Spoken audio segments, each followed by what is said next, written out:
Right.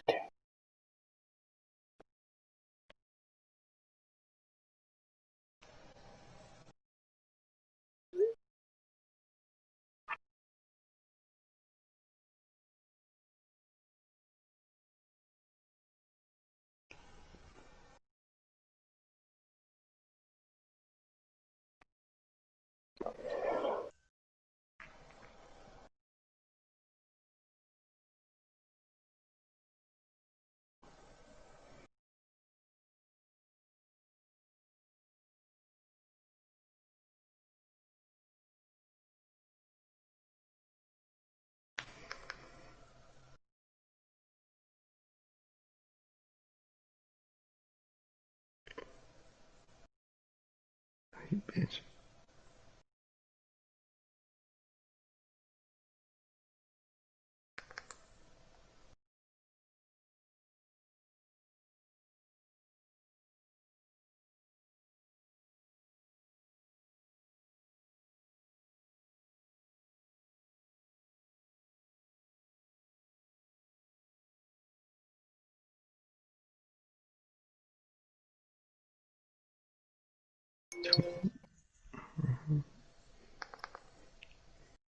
Sending a screenshot.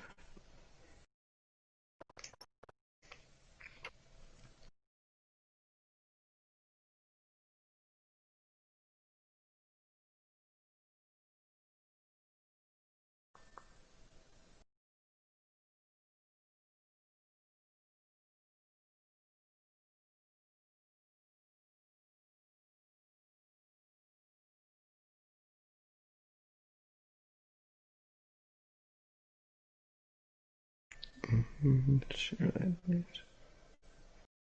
Let me bring up the chat.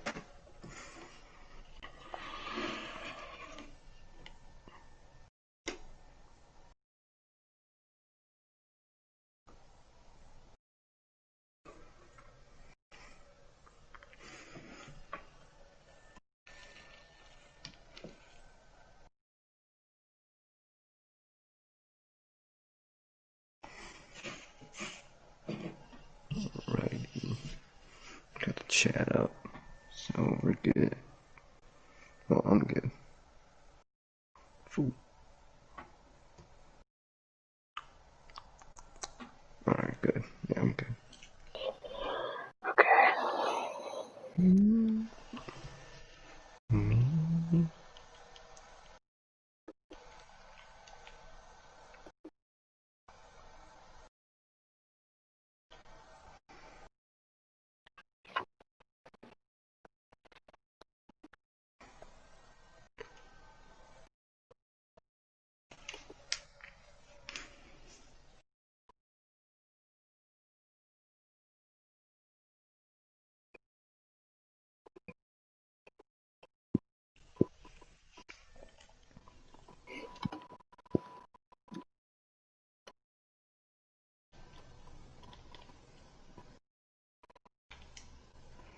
So I did not know that bar wrestling was ran by Joey Ryan.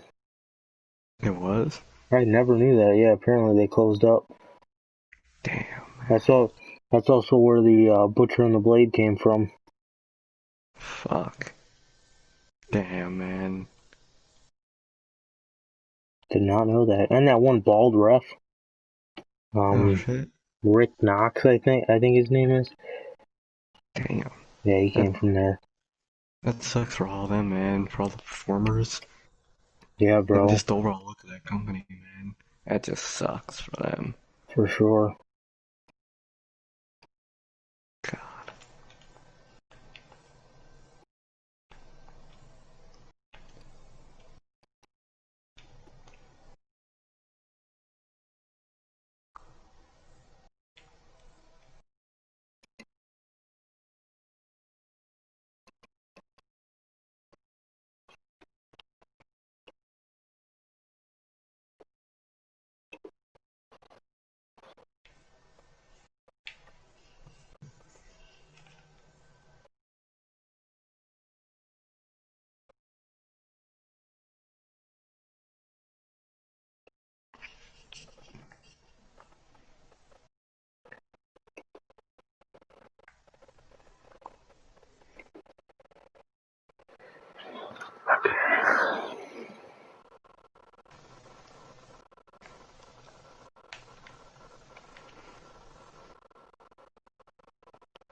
Hey, are you seeing the thumbnail on your thing?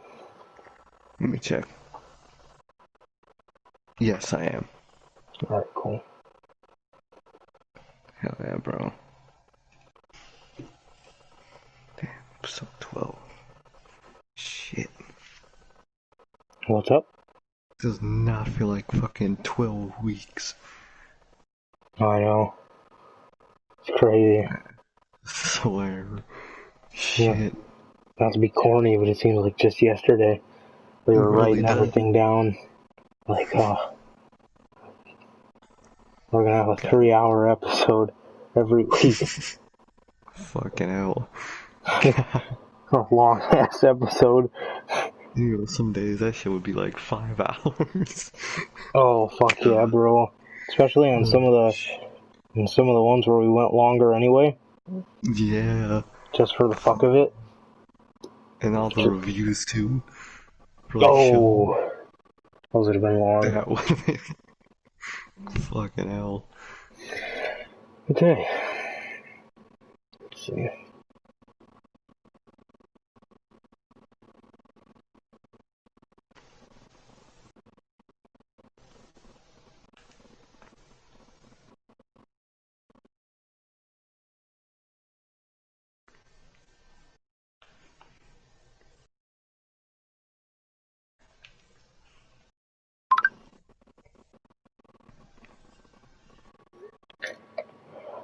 Alright. Alright, I'm all good on my end. Alright, same. It's a beast thumbnail. I like that Hell one. yeah, bro. Okay. That shit was crazy. What the...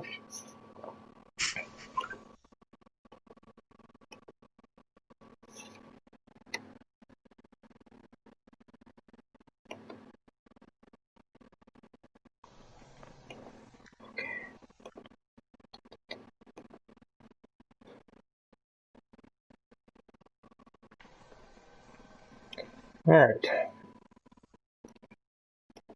Okay, and for some reason it took the E out of the 12. So I had to go back and I don't know if fucking does that shit all the time. Alright. Okay. Alright.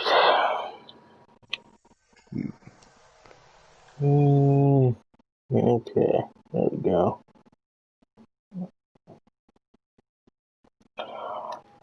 Okay. What's up, guys? It is I, Johnny Mayhem. Wait, no, that's not how I do it. That was okay. What is up, guys, and welcome to yet again another edition of the Notorious podcast. This is episode 12, part 1, and this is the themed version. If you guys do not know what the hell I am talking about, on this channel, we do our news shows. Those are dedicated to Fridays, and then the other shows, the weekly shows, is on basically whatever weekday that we both have available. And that on the weekly shows, we do our themes. Our themes are top 10s, Mount Rushmores, what if scenarios, and fantasy bookings, which is what we are doing today. And yes, if you guys do not know who I am, if this is your first time watching, first of all, thank you for viewing. I am Johnny Mayhem. This is Sir K. What is going on, bro? What's up, bro? Shit, man. Yeah, I mean, it's a good day, man. So, hell yeah, how are you feeling today? Pretty good. Just a chill day. Just chilled out, enjoying my day off, and just watched some wrestling. Pretty much, that's what my day consisted of. But yeah, feeling good for sure. And now my legs bleeding. Wonderful. Yeah. So yes, today we are on here with the fantasy bookings. We're on here with the fantasy booking call-ups of Shinsuke Nakamura, and not only Shinsuke Nakamura, but Shayna Baszler, who you currently see on your screen. Now, well, although we don't know too much about Shayna yet, where it's going, it definitely is not on the right path, but we definitely know where Shinsuke is. Buried. Gone. Never to feel the same again after TakeOver Orlando. Really not. Yeah. I guess we'll do Shayna first since she's the most recent in memory. If you guys do not know what happened to Shayna Baszler, bro, um, well, she got called up. That's pretty much what happened to her. No, Basically. well, they built her up so promising. They honestly did. They built her up. She came onto Raw. She bit Becky Lynch's neck. They tried to make her some kind of vampire, but she bit Becky Lynch's neck, and she immediately was just going for the champ. And she pretty much buried the whole division on Elimination Chamber. She eliminated everybody in that match. Literally everybody. All all the people in the match got eliminated by Shayna Baszler. And Shayna Baszler won and went on to fight Becky Lynch at WrestleMania. Now, what is WWE so good at doing? Building up the story great and not delivering when it matters the most. The culmination of it. And that's exactly what happened to Shayna Baszler because she lost. She lost against Becky Lynch. Now, it was salvageable because it was one of those roll-up, quick losses. They could have they could have had her fight Becky in another match and win then, but they didn't. Instead, they basically set up plans for her to, as far as we know up until now, to win things, and the plans have always changed. News came out that Vince McMahon did not like Shayna Baszler, and she was slated to win the Money in the Bank. She was supposed to win at Mania. She was supposed to win the Royal Rumble. And all of those plans got changed. Literally all of the moments that would have been huge for Shayna and her rise got changed. So that has been the story of Shayna's career so far, and it's very disappointing to say, considering the fact that she was Asuka 2.0 in NXT, pretty much, and on the main roster, I guess. And she was a beast in NXT. Everybody loved Shayna. Not everybody liked her at first, but you eventually grew to love her, just because we appreciated that she came from MMA like Rhonda, and she gave it a ton of respect, and she tried her hardest, and she was very good at it. She's very good at it still. And that unfortunately that has been Shayna Baszler's career so far on the main roster, man. It's basically been just a story of them just switching plans on her. All of what would have been Shayna's moments have gotten changed, whether it be for Charlotte or Becky or Asuka. They have been changed. It's fucking ridiculous, I think. Afterwards, we'll go down what we think could have been done differently to make them have a better main roster run. But I guess we might as well get straight to it, bro. You want to kick us off? The kickoff? Yeah, bro. I got you with the kickoff match. Alright. So, she got called up around Royal Rumble time. I'm going to keep it that way. And she'll be called up in the Royal Rumble match, like she was in real life, right? Was she called up in the Royal match in real life? Yeah, but so with Shayna at first, they still had her use the NXT nameplate, so it was kind of weird. Yeah. So it was like she was called up because she was on Raw every week and she wasn't on NXT, but they still considered her an NXT superstar, which didn't really make the most sense, but that's what the main roster is known for. It's a weird thing. Yeah, alright. So, she still goes up in the Royal Rumble, and she actually wins the Royal Rumble in my booking. She wins the Rumble, and at Raw, Becky comes out talking about how she might have a threat on her hands, but she also had a threat at one point with Ronda Rousey, and look where she is now, as Becky says. Shayna comes out, and says that she did beat Rhonda.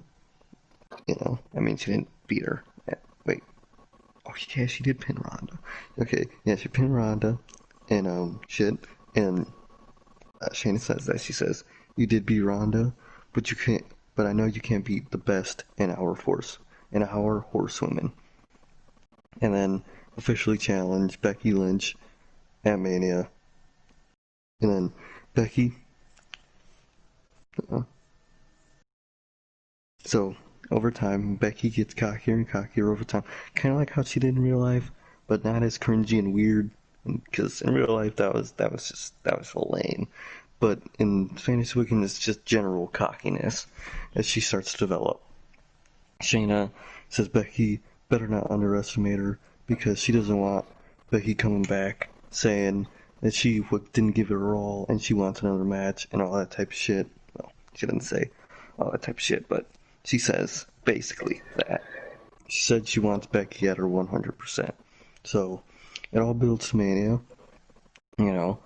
Becky, doing the cocky shit. Shayna doing whatever Shayna does, snapping limbs, tapping people out, passing people out on Raw, shit like that, man. So it gets to Mania, and it is Becky versus Shayna. And Becky puts up a great fight and a great match, but in the end, Shayna ends up pinning her a submission, and Becky Lynch taps out. Shayna wins the match and wins the Raw Women's Championship. So, what if it just ended? Now, Yep, that's it. Okay, so after Mania 36, Becky would announce her pregnancy, like she did in real life. Shayna tells her good luck wasting her life raising children. And she, it's kind of shit she said in real life. Remember that backstage segment? Shit like that, she says. Shayna and says she will kick down anyone who steps up, and she's not afraid of anyone who steps up. So, of course, Charlotte wants to step up. Shayna says she's willing to face Charlotte. But she goes on that she needs to earn a title shot. She says, don't go to the back because they love you too much. And, she starts like throwing references like that. She'll like, don't go to the back, actually earn it for once, shit like that. Charlotte says she earned everything she ever got in her career.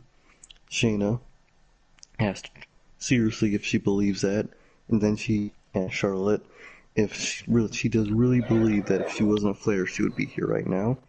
Charlotte says she will.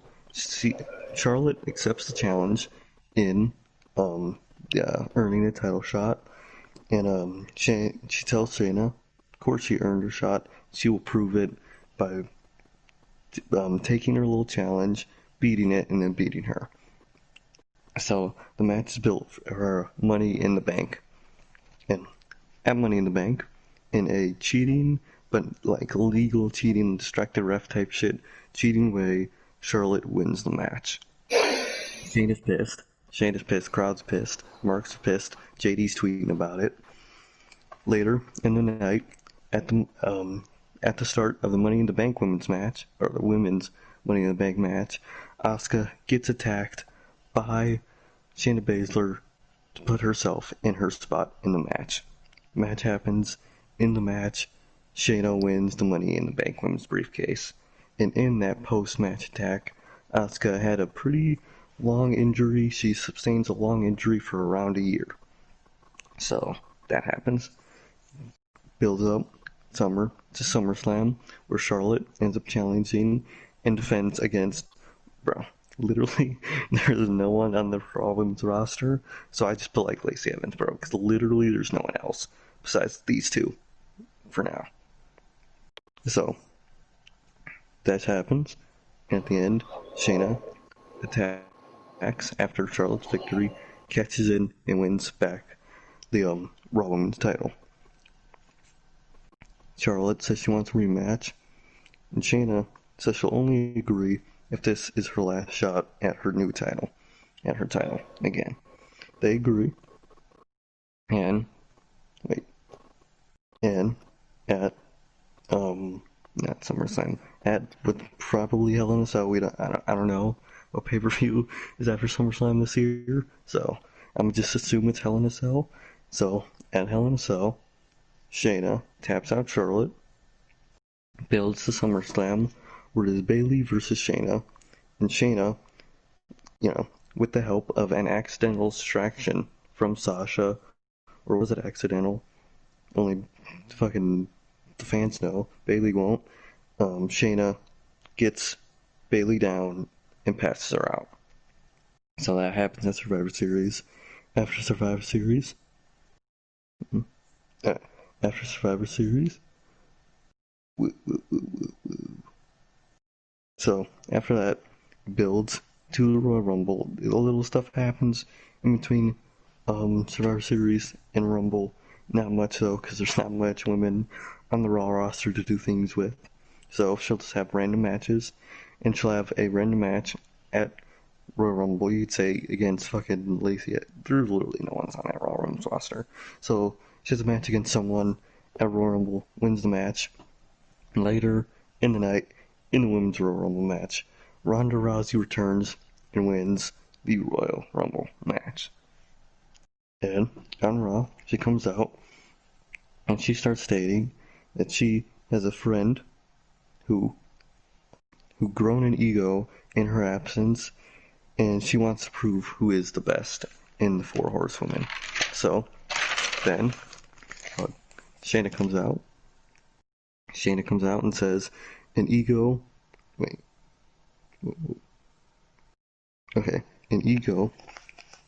you left to try to do the same thing Becky accidentally did.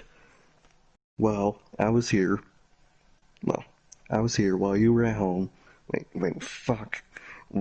While you were at home, I was here proving that I am the best in professional wrestling. And she'll actually say professional wrestling. Rhonda then officially challenged Shayna at Mania 37. Mind you, that's technically 37 in Hollywood. Shayna, this is Rhonda. Rhonda has always been the overrated Charlotte of the UFC, and that one loss, she goes running to where Shayna was dominating on the Indies, skips the Indies, skips like, she tries to reference Indies as like a beginning step, so she's like, you just skip the beginning step, go right for the big leagues. Clearly you weren't ready for it. Look at you now. Did one run and left. She says that at Wrestlemania, it'll either be a nap, or a snap, nap, or tap, and she says she can't wait to hear the sound of her tap. It gets to Mania. Gets to Mania, and the match happens, and Shayna, and at the end, pretty good match, and at the end, Rhonda taps out to Shayna Baszler. After Mania, Shayna goes on in a strong summer. Throughout the whole summer she's doing strong, defending whatever. At Money in the Bank, Asuka returns and ends up winning the women's Money in the Bank briefcase. At SummerSlam, after a successful defense from Shayna Baszler, Asuka cashes in, and history will go on from there for whoever, whenever Shayna ever does anything. Asuka would go on to Women's Champ, Shayna would go on to do other things. That would be how I would book the Shayna Baszler call up. Very, very nice. Very nice. Thank you. Okay. Cheers. Alright, so we are going to debut Shayna Baszler. We're going to have her win the Royal Rumble, and okay, so we're going to have her win the Royal Rumble. We're going to have her appear in the Royal Rumble and win it. Obviously, that was the right call. and she is going to be on NXT. She's going to be on NXT, and she is going to basically poke at all three of the champions. That being Rhea Ripley, who took the championship from her, Becky Lynch, and Bayley as well. She's kind of leaving us in a confusion. Now, a couple weeks, about a month, or like 3 weeks before the Elimination Chamber, she's going to show up on Raw, and she's going to do the bite on Becky Lynch. Now, we're not going to have her snap the arm because that is a little too Shayna Baszler-y. Like, I understand that could be a good thing, but it's something different. It's something that's obviously blood. We don't see it much, so it's different. It's kind of cool. Whatever.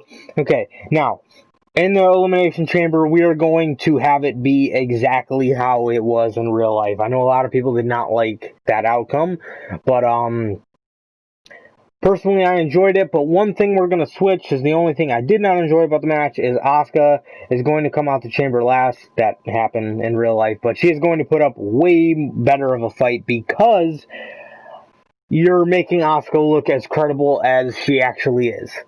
You know what I mean? Like, with like Liv and Sarah in that match, like them putting a fight up with Shayna does not look believable. But Asuka, it does absolutely look believable, and we're going to play on that, obviously, because it's just realism. So yes, Asuka is going to put up much better of a fight. She gave Shayna like 3 minutes, but then Shayna just kind of took over. But in my booking, she's going to put up a lot better of a fight.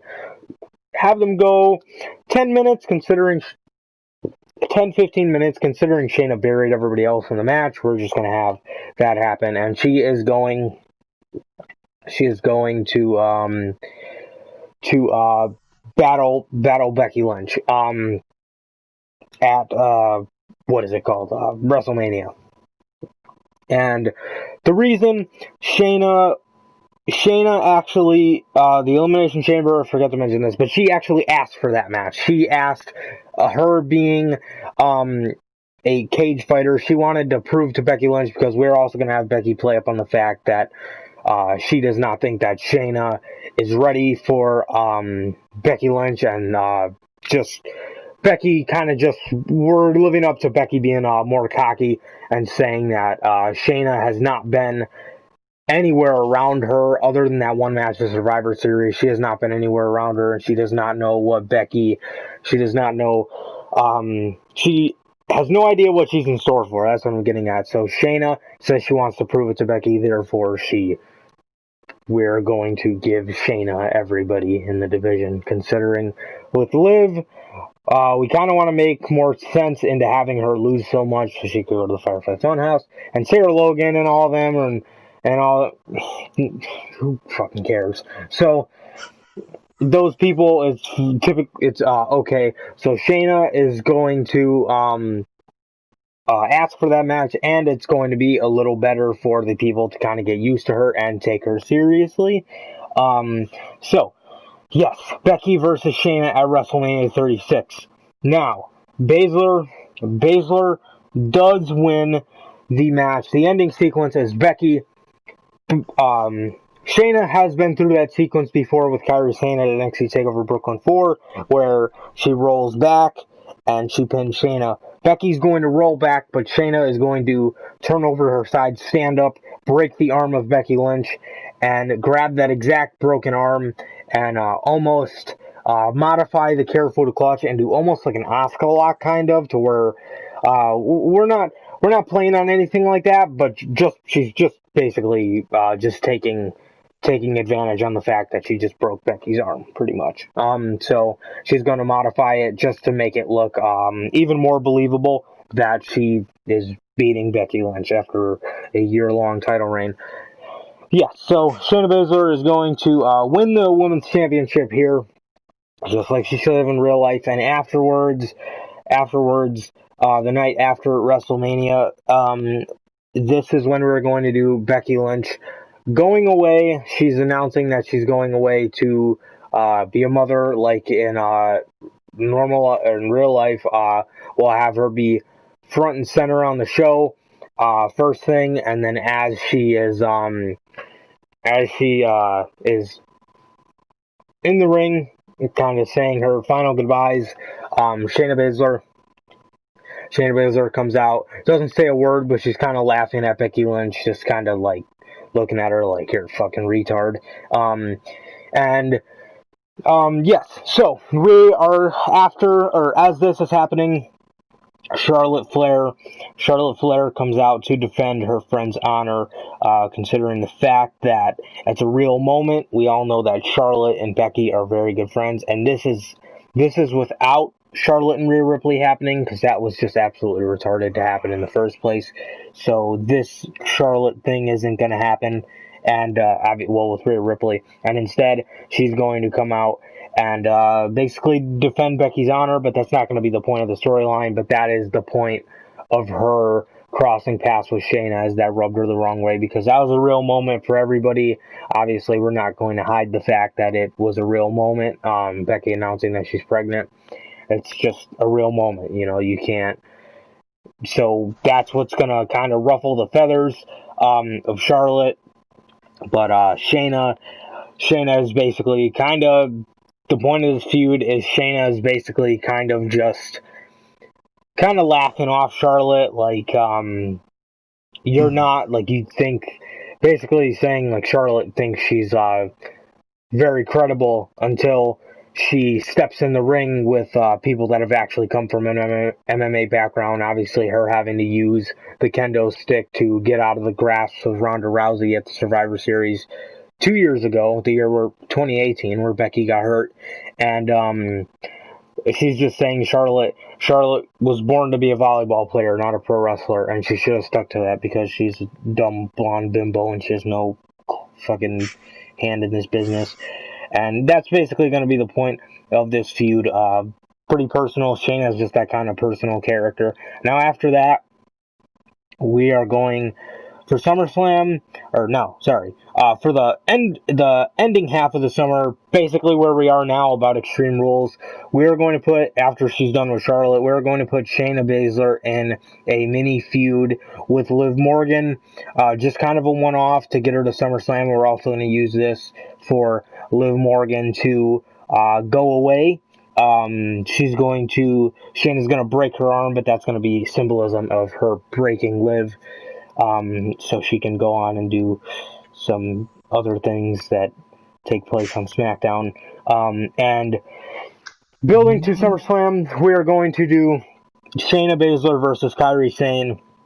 And this is going to be a pretty quick one. Kairi Sane, I would honestly just have Kairi probably just kind of work her way through the ranks and just kind of earn it. Just keep winning matches and stuff, and just fucking earn it. And that's going to culminate at SummerSlam, and it is also going to culminate in Shayna breaking Kairi Sane's arm. Obviously, that's going to be her staple. Obviously, that is. And with Kairi Sane, with her having problems with Kairi Sane, and now she put Kairi Sane on the shelf, she's going to now have problems with Kairi Sane's friend, Asuka. Asuka now is going to face Shayna Baszler, building up to Hell in a Cell, and we are going to see Baszler versus Asuka inside Hell in a Cell. This is going to be a very, very hard fought match by Shayna Baszler, of course, and Shayna is going to just barely by the skin of her teeth win in an all-out war. Obviously, these two women are second to none and just legitimate badasses, excluding Ronda Rousey, of course, and Nia Jax. But Nia Jax is unintentional, or it's intentional. Yes. So she is, obviously these two are just going to absolutely kill each other. You can pretty much do any kind of spot with these two. When I was thinking of these two, I think for some reason the idea of chains comes a lot to me. Like, I feel like they could do a lot of good chain spots. Yeah, I don't know if you remember, but do you remember when John Cena used to like modify the STF into like he would do it with the chains and it was real sick? Yeah. Yeah, I don't know. I can just imagine like a real cool like Kirifuda clutch where she's actually like choking Asuka with the chain. That would be pretty sick. And yeah, I would yes, I would have Shayna barely win. If you can, definitely. I know I definitely would, but draw blood, add some color to it, obviously. Because we want to obviously give off the impression that these two are legitimately trying to kill each other. So yeah, that is what's going to be at Hell in a Cell that year. Now, it gets done with Survivor Series. She's got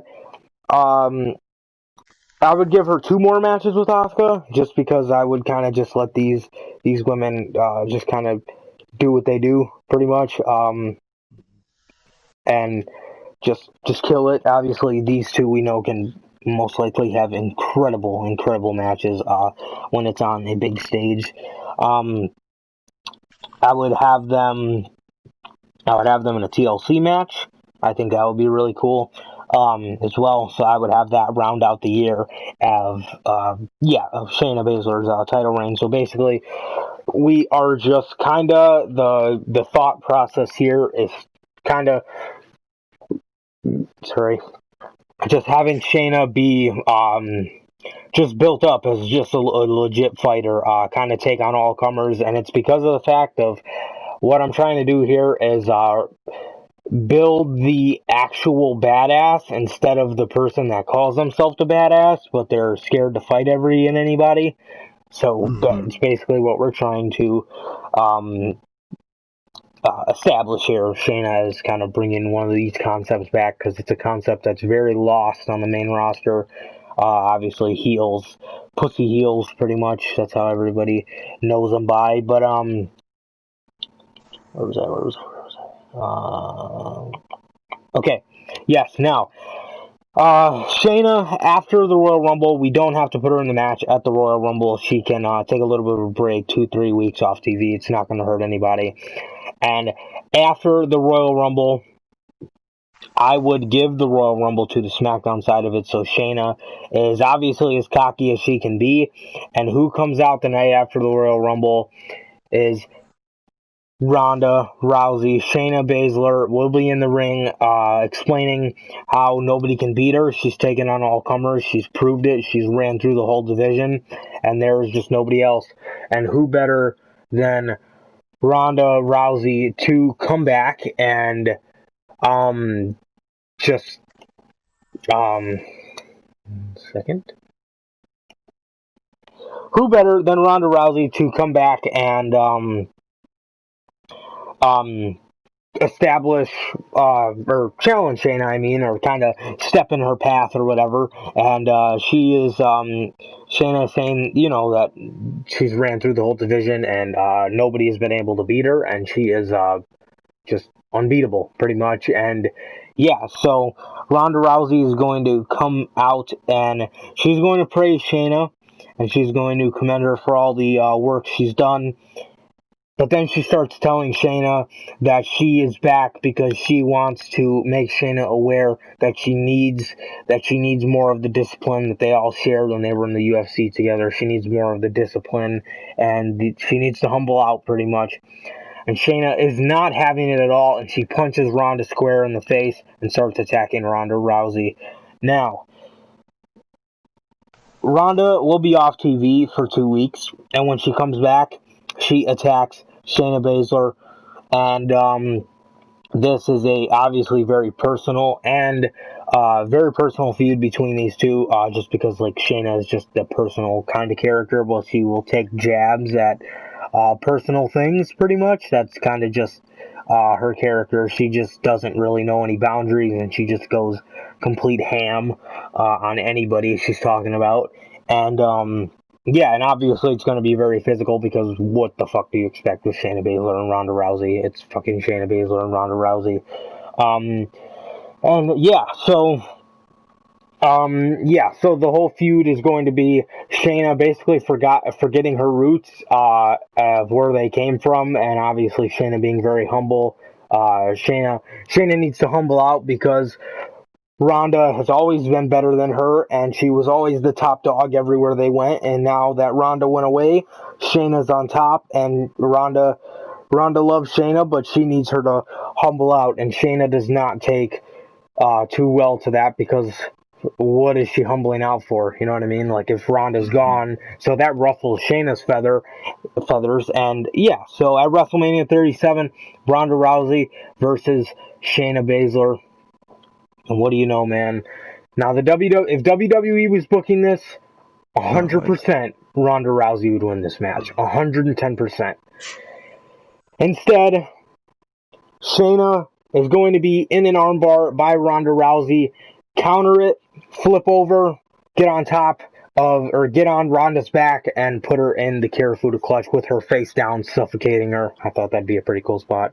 And um uh what is it?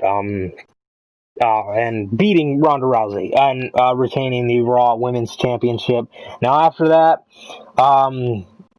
Rhonda, I guess, nobody really would know about Rhonda's future. I'm sure if this was WWE, she would kind of just be back on Raw, but, because she would be the women's champion if WWE was booking it. But now that I'm booking it, Ronda Rousey, will go away again. Ronda is the kind of character where, I don't want to fucking compare her to The Undertaker, but, like, she can come back for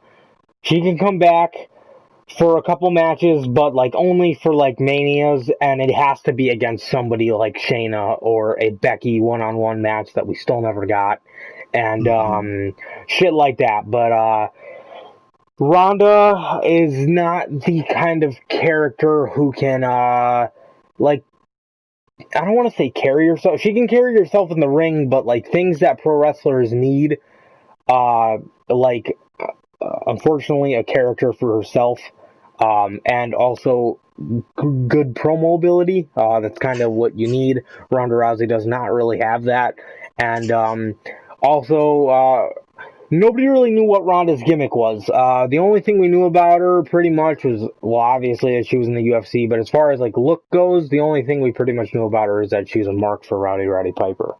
So that's pretty much all we knew about Ronda Rousey. So if I can be a pro wrestler, if I wanted to be a pro wrestler and I wanted to be hustle, loyalty, respect, Johnny Mayhem, I'm pretty sure they wouldn't let me do that. So I don't know why they wouldn't let me, or I don't know why they would let her come in as rowdy Ronda Rousey.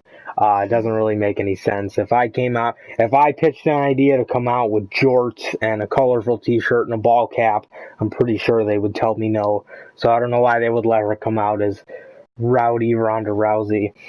When she is Ronda's legit. She doesn't, you know what I mean? She can, I mean, look at what Shayna did. Shayna was no Ronda Rousey in the UFC, but, well, obviously not, popularity or whatever, but like, Shayna still created a character for herself, and she's doing amazing with it. You know, you don't see her as Superfly Shayna Baszler. She's coming out in cheetah print. I don't know if she was a mark for Superfly Jimmy Snuka, but I don't know what. I don't know. Just using an example, but yeah. So Ronda would go away. The next time I'd probably use Ronda would probably be the Four Horsewomen versus Four Horsewomen. If I were just giving a prediction or whatever. But as for the summer, Shayna would go on and just still being a dominant champion. And what would happen from there, man? Bianca Belair, I would not have called her up so soon. I would call her up after WrestleMania 37. Yes, WrestleMania 37. And I would have her being built up for SummerSlam to eventually take the crown off Shayna Baszler. They got the history. Shayna beat her undefeated streak. And when Bianca was at her highest point, Shayna knocked her ass right down to size. And Bianca's here to do that exact same thing to Shayna Baszler. in a different setting, of course. But that's how I'd book it, bro. That's how I would book the Shayna Baszler call-up scenario. Now, before we get on to the Shinsuke Nakamura one, just a couple questions for you, bro. Gotcha. How do you think WWE could have, obviously we booked it how we would, but in WWE's booking, how do you think they could have definitely moved around not making Shayna like everybody else? Feel like everybody else, I mean. Well, they started to do a good job with, the blood and the bite, shit like that, man. They just, they needed, they need someone that's, like, just ruthless. You could say bloodthirst. They basically need a Kevin Owens level aggression in the women's division, and Shayna is that aggression, bro. And they just made it, like, she did not look aggressive, she just looked like a loser. That's how they went wrong. They just made her just lose. Like she's basically Bray Wyatt's old career shoved into like 3 months. Like I don't know how they did it, but if they should have just changed any one of the three pay-per-view decisions, whether it was Rumble, Mania, or Money in the Bank. They shouldn't have changed at least one of those three, man. If I was them, I would have had her win the Rumble and win Mania. That's what I would have done, man. And probably maybe later in the year a cash-in would be her end or something like just something better. And she's someone that should have a long title reign, longer than most. So where they were wrong is those pay-per-view decisions, having her lose at Rumble, having her lose at Mania, and having her lose at Money in the Bank. 3 straight losses is just not it, man. That was not right. She should have at least won at Mania, because Becky was leaving. So that just makes no sense. Yeah, man, that's where they went wrong. Those 3 pay-per-view decisions. What do you think? Um, yeah, I think what they simply did wrong was never pulling the trigger. I think that's ultimately what it comes down to. Obviously, we know Shayna's got it in her, without a doubt. But man, this is what I was talking about the other week. Of you can't. I understand you want to make people mentally tough for this, but you can't expect these characters to be built up so well and then have them pay their dues again. You know what I Yeah. mean? It's just, especially when most of these people go through wrestling in front of 100 people, 50 people, um, and they have to be humbled out again on the main stage. It doesn't make any sense. But yeah, that's what I was talking about. This is why stars are never made, and this is why people feel like everybody else, because they have the temptation of ruining everyone and then when they feel that they're mentally ready, whatever fucking sense that makes, they have them when they have them start winning when they're already dead and when their main roster created at that point. Look at Nakamura, bro. He's a guy similar to Cesaro. Who is, well, I mean, he's won mid-card titles, he's made it above tag titles, but he's a guy like Cesaro who, they just, for some reason, never pulled the trigger on, and I think that's what they did wrong with Shayna, and I think that's why she's starting to feel like everybody else, man, is because, well, she's not even really starting to feel like everybody else because she's simply not on TV, which is worse, and the fact that they're trying to hide Shayna to make Nia look like the only heel on Raw is absolutely ridiculous. That makes no sense to have one heel. CM Punk said this, and I believe I said it Friday, bro. Why make money off one person when you can make money off everybody?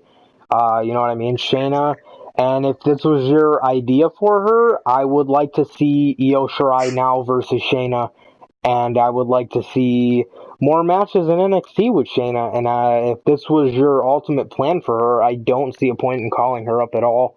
But yeah, this Mm-hmm. is why stars are never created, and it's simply because of WWE's wrongdoing. And shooting their performers' confidence into the ground to the point where when they do get a push, they just feel like they should listen and do whatever's told and be who they tell them to be because they don't want to be in the gutter again. So yeah, but yeah, in a nutshell, bro, the problem with them and Shayna is never pulling the trigger. In my opinion, they never pulled the trigger on her. Just staking her claim and being exactly what she was in NXT. Not only perfectly booked, but built up properly and a badass and consistent. So yeah, that's what I think. That's what I think they did wrong with Shayna, 100%. Another question: going forward, to the point where we are now, what would you do to salvage what they did to Shayna so far? Now she's not as bad as Nakamura, but she's getting there. Like I said in the beginning of the show.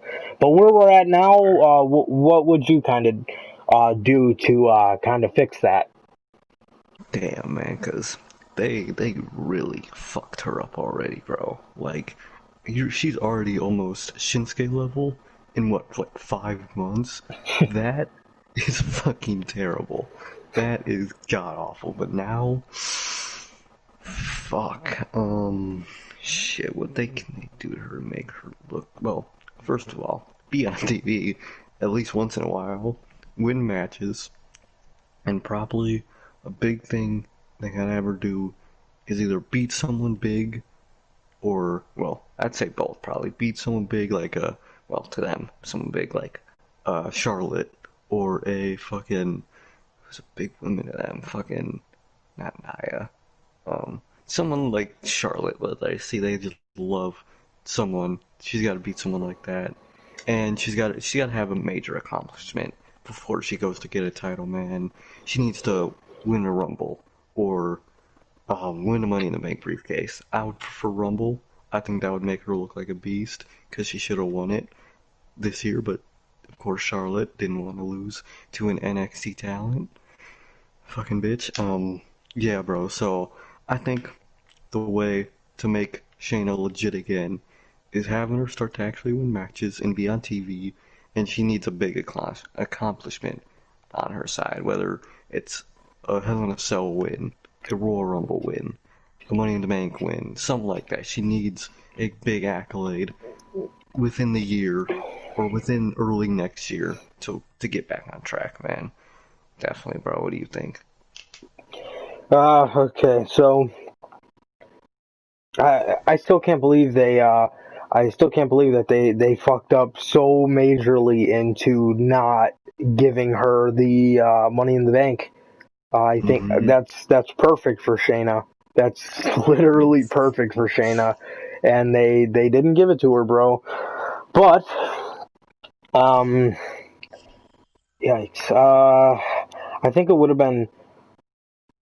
I understand it was a real moment, but I wonder how things would have turned out if Becky had to give the championship over to Shayna, her enemy, building up to Mania, instead of handing it to Asuka. I don't know. I don't know how things would have turned out. Yeah, I understand it was a very real moment, and it was better to have Asuka in that setting. But I wonder. Shayna would have made her look like a joke, which is probably why I'm sure they didn't decide to go that route. But where do we go now? Oh man. I mean, you can only build the SummerSlam, dude. I'd get her on TV. Dude, as soon as next week, honestly, and start building her up. So by the point when we do get to SummerSlam, it's built up for her and Asuka, and she's got to beat Asuka. But I honestly feel like they're just gonna do Charlotte and Asuka, and that's probably what it's building to. And if that's the case, then Shayna's got to be the first one after that, and she has to beat her. But what I think they would do, according to where we're at now. Oh, this question is going to be so hard for Nakamura. But where we're at now, I'd honestly get her on TV as soon as next week and start just having her win random exhibition matches and build her up to the point where she looks somewhat credible for SummerSlam, and I would do Asuka versus Shayna. And I would have, obviously I'd have them build up or do a decent lengthy match. Not Edge and Orton lengthy, but I'd have them do a pretty lengthy match to the point where it kind of gets the two women over as complete badasses, as if we didn't already know that. But yeah, and I would have Shayna. I'd have Shayna win. I think that's how you fix it, bro. I don't know about fixing it, but I think that's how you kind of salvage it and make it. I think that's how you make it look like you fucking give a fuck about her. But yeah, so that's what I think. Yeah, that's what I think, bro, for sure. Yeah. But without further ado, plug. But without further ado, on to Shinsuke Nakamura. Yikes. Yeah, I got you, bro. So basically, what happened with Nakamura? Well, what did happen with Nakamura? This guy got fucking called up when this was at the point where it was weird to only be in NXT for 1 year, but they tested with him because they just had to have him on the main roster, man. And he debuted that SmackDown after, and although it was a badass debut, and this was in the era when people were excited for call-ups, and we were excited, man. And what do you know? What do you fucking know? This dude got in a fucking feud with Ziggler, and he won, as he should, obviously. Yikes.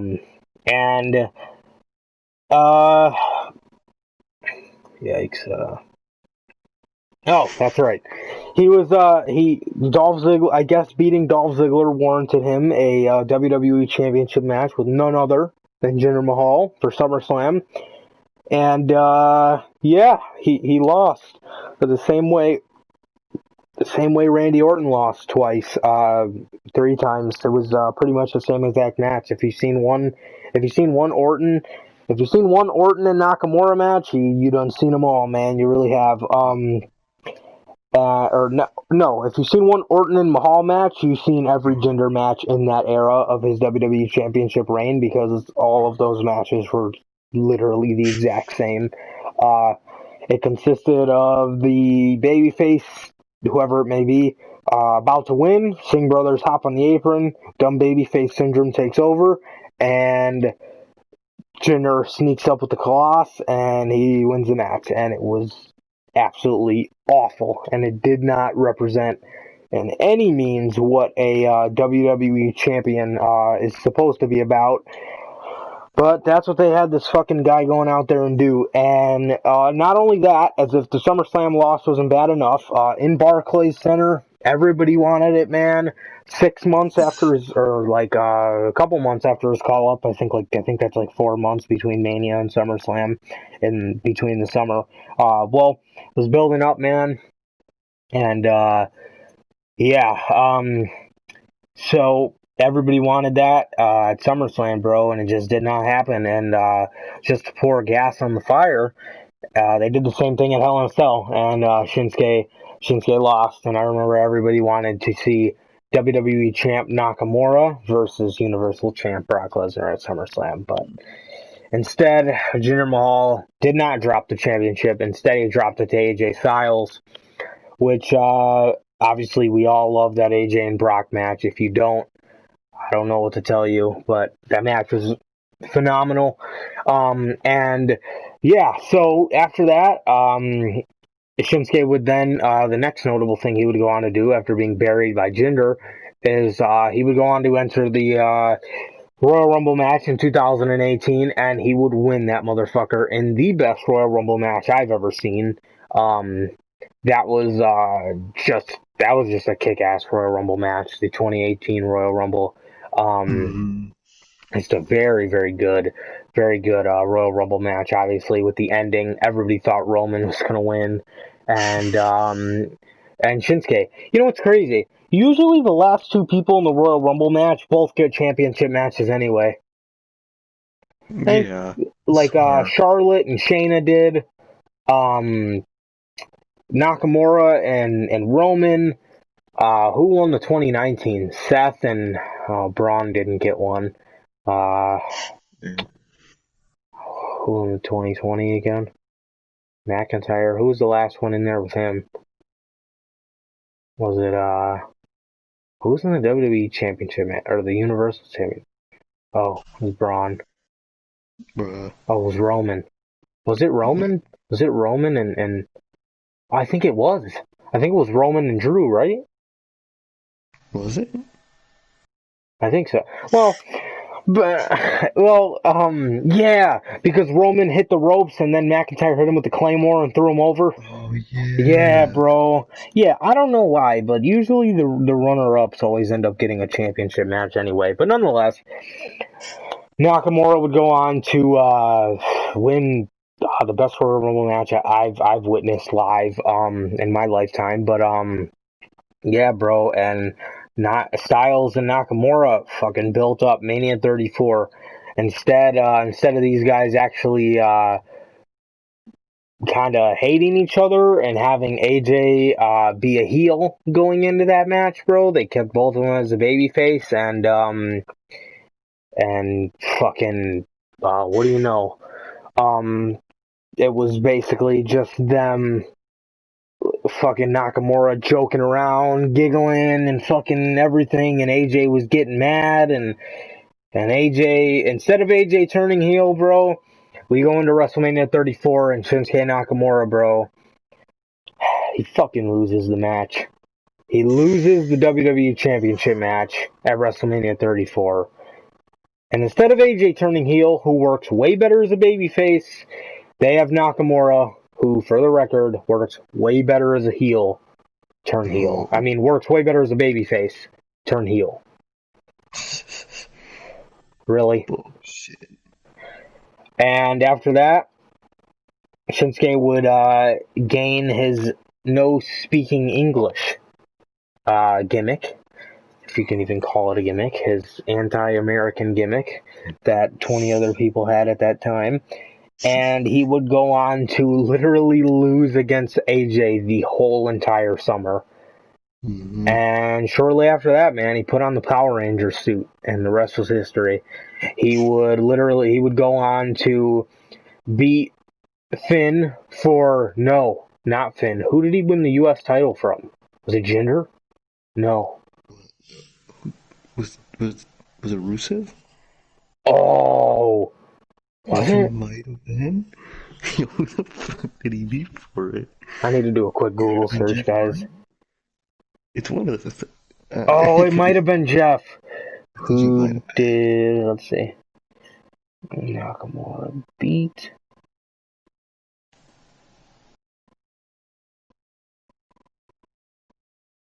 Okay, he beat Jeff Hardy in 5 seconds at Extreme Rules. Oh, he did. And he would go on to be the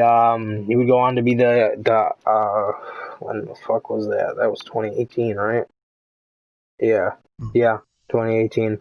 He would go on to be the United States championship. He would go on to end up dropping it to Rusev, bro. And by the time he won the U.S. championship, for the record, even by then, this guy was dead in the water.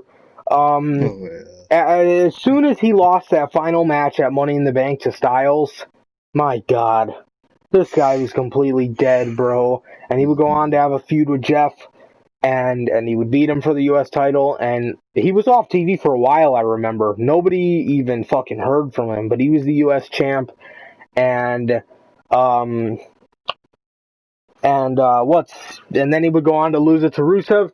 Later in 2019, I believe it was, he would beat Finn Balor for the Intercontinental Championship on the Extreme Rules kickoff show a year later, bro, and now he's currently where he's at now, and he was in a faction with Sami Zayn, but now since they punished Sami, he's literally in a tag team with Cesaro. Yes, Cesaro is stuck in another tag team, and yes, he got Shinsuke in his mess now, and yeah, yikes. And we're gonna definitely book it better, because you can't get any worse than this. So without further ado, the floor is yours, bro. I got you, bro. All right. So the call up for me takes place at the same time he did in real life. So a little bit, after Mania, he gets called up, and for the first half of the summer, he's kind of doing like more random matches, more not like random, but just like mini feuds maybe with certain people, just winning matches and doing a slow little build at first. But it gets to the Money in the Bank match where he gets a qualifier match, he beats it, and he gets into the Money in the Bank ladder match. So Money in the Bank ladder match happens, and he wins the Money in the Bank briefcase. Just hot in the summer, bro. Already hot. Already won the briefcase. So it gets to SummerSlam where Jinder was the current WWE champion at this time, sadly, and Jinder, would face AJ Styles. Well, not in real life, but in my booking at that SummerSlam and lose to AJ in a title match. In a title defense, and AJ would win the WWE Championship. Shinsuke would then cash in right after that match, beating AJ and winning the WWE title right then and there. Next, on SmackDown, bro, AJ's, of course, oh shit, I had a spider on my ass, that was good. Alright, on SmackDown, of course, AJ is pissed off, man. Why wouldn't you be? AJ gets on the mic, he starts talking about how this bullshit, well, he can't, well, I mean, they could say bullshit sometimes. So, I mean, I've literally heard before that they sometimes don't bleep it out, sometimes they do. They now just that pick I and think choose. about it, they never do say shit. I don't think. Yeah, I don't get why. You can say that on TV. Like, come on, man. Well, he could say it's BS or whatever. Or Oh like he's yeah, that's what they yeah, say. They say BS. BS. Like, man, don't imagine. You're all grown adults. Alright, so, he talks about how it's bullshit, and then he thought Shinsuke was an honorable guy. He thought he would win it one-on-one like a man. That's when Shinsuke would come out, and, Shinsuke doesn't talk much, but he's not fucking completely silent because he hates America. Yeah, he talks when he needs to, when he really needs to. So, all he says is, wait, hold on. Okay, so, he says, I understand a rematch is yours if you want it. So AJ agrees for a rematch and gets to Hell in a Cell. That was a SmackDown pay-per-view that year because they had those pay-per-views. And at Hell in a Cell in the match, Shinsuke wins clean, straight up. And at the end, Shinsuke, being the good guy he is, he goes to handshake and shit. AJ was face at the time, didn't turn heel. He wasn't heel, sadly, in real life. So he's not heel right now. Then they hug, they handshake, and AJ attacks Shinsuke Nakamura, beating him up, turn heel, just beating his ass. Looks, grabs the WWE title, and, holds it, and throws it back at him, and leaves. So, that, that's where AJ would turn heel. So, after that, on SmackDown Live, they start, they start their feud a little. They both get on SmackDown face to face, and since the next pay-per-view is Survivor Series, I guess those two didn't realize that's when the Raw roster would come out and invade SmackDown Live.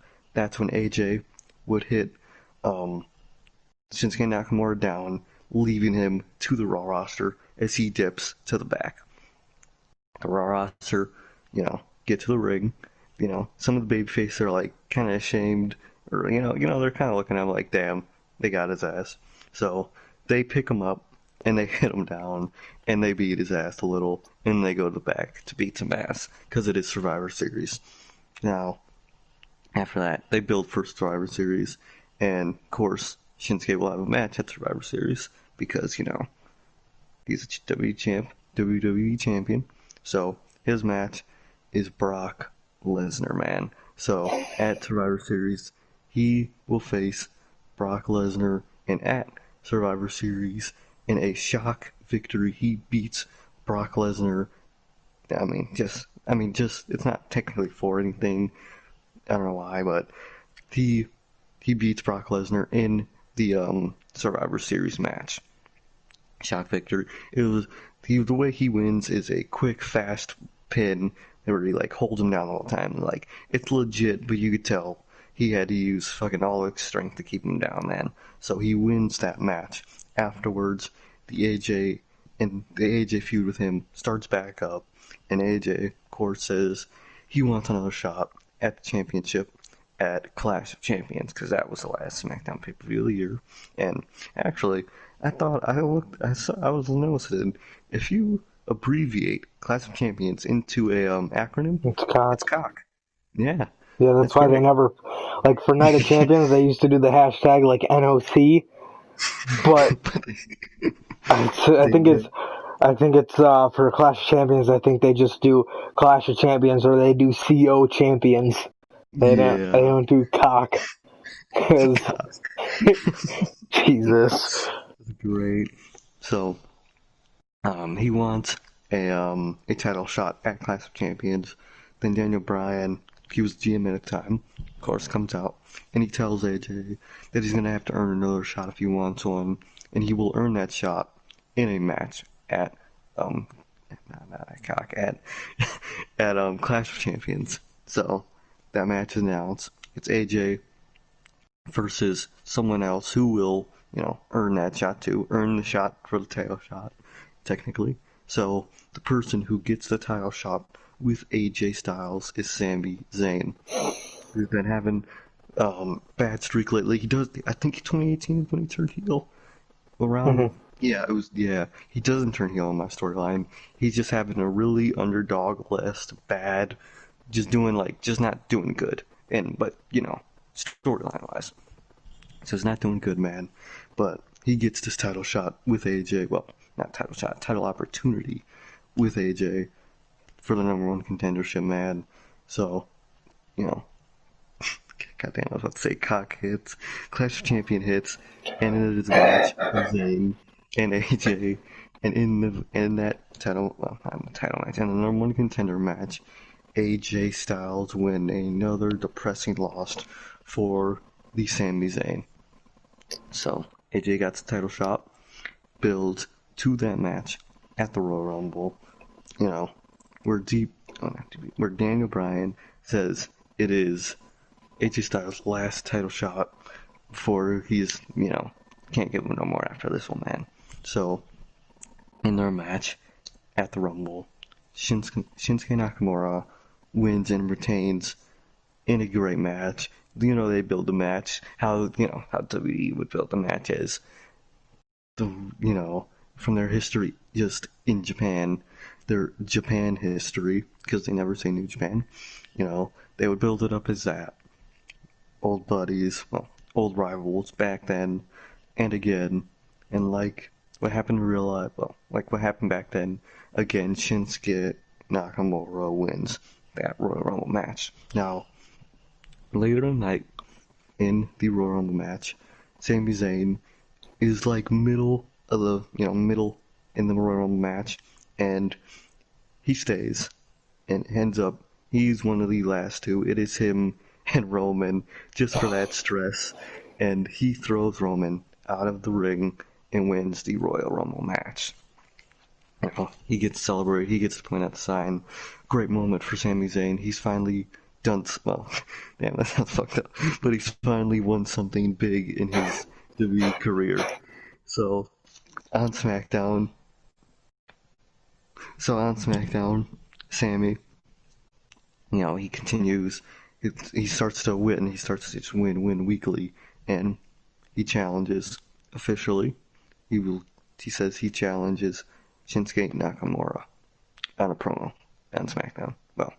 The night, SmackDown after Rumble, he challenges Shinsuke Nakamura, where Shinsuke comes out, kind of just looking at him pretty proud and shit, Shinsuke is, and says to him, like, that on his way out of NXT, he lost to Shinsuke Nakamura, who was on his way in to NXT, and now he's already the world champ, and I have this great opportunity to face you for said championship, man. So Sammy says he's proud of Shinsuke, and he's proud of himself now, and that at WrestleMania 34, it will be the best man wins.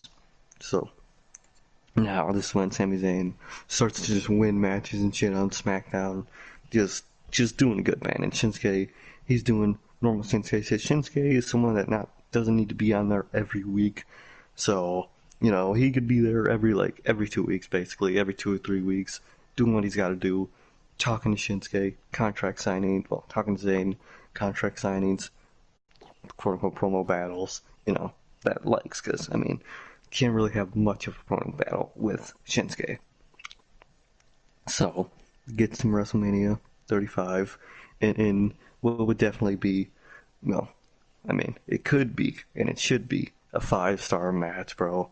Sami Zayn wins the WWE Championship against Nakamura. Now after this, Nakamura would go to Monday Night Raw in the Superstar Shakeup, bro. Fuck, poor guy. And this is in the Summer of Rollins, actually, on Raw.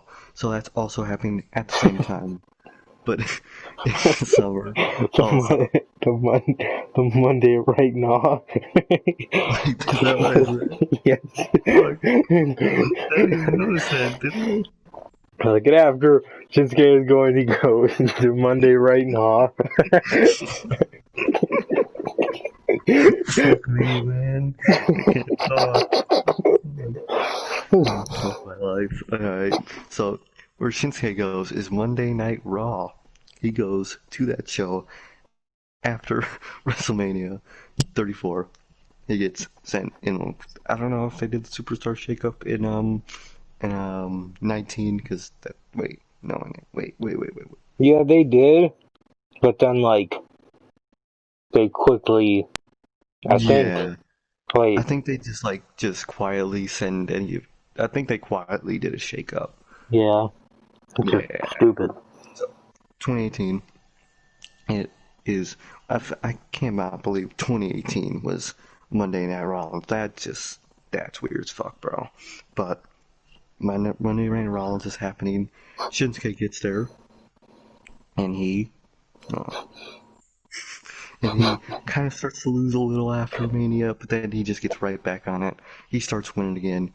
He gets to Money in the Bank, where he, where in a match he asked for #1 contenders match for the Intercontinental Championship, where Shinsuke in that match would, win a #1 contender shot for the Intercontinental title, man. So it builds then to where at SummerSlam he will face Seth Rollins for the Intercontinental title, man. Where at SummerSlam he would beat Seth Rollins for the IC title, winning the IC title at SummerSlam, celebration, marking out, all that type of shit, man. So after that, man, starts to change. Seth would evolve and eventually, and later in the year, go to become Universal Champion, probably around Royal Rumble time, maybe a little bit before. And before the Royal Rumble also, Shinsuke would end up losing the Intercontinental title to someone, someone on the roster, genuinely good mid-carder on the roster, man. But then Shinsuke would go on to win the Royal Rumble match at that Rumble, man, and he would challenge Seth Rollins at WrestleMania for the WWE Universal Championship, man. Seth, he retained his title at Royal Rumble, man, and their feud starts to build. Seth, so